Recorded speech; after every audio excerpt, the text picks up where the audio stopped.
have a belly because I had my baby.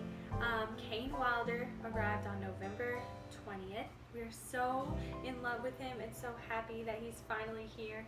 So today I wanted to bring just an easygoing video for you. I decided to make Einkorn gingerbread man cookies with Case. Obviously time with him is scattered between moments of nursing and taking care of the house, so I like to spend time with him as much as possible. So I thought these cookies would be a fun thing to do with him, and I hope you enjoy. The recipe will be linked in the description so you can check it out. It's so good. It is amazing. As you know, I love Einkorn Flour. It's so buttery, and I'll also have the link to the Einkorn Flour that I use in the description so you can try it out. Thanks, guys.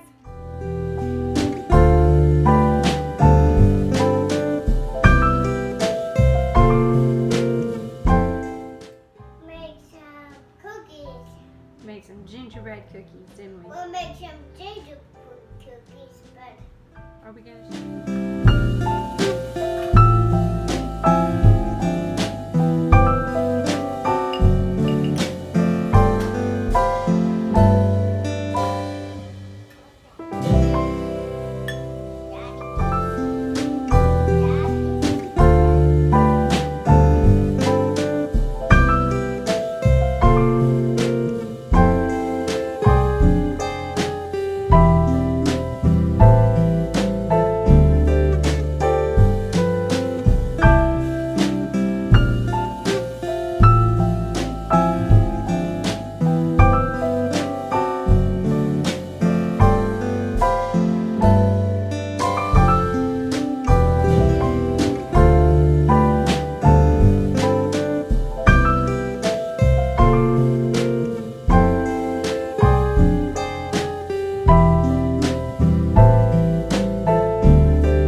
so much for joining me today. If you enjoyed it, please subscribe, please turn notifications on, and please leave a comment below letting me know about your favorite Christmas traditions. Gingerbread cookies are definitely one of ours. My next video is going to be my birth story and an introduction to our new beautiful baby boy, so I hope you'll join me for my next video. Thank you guys.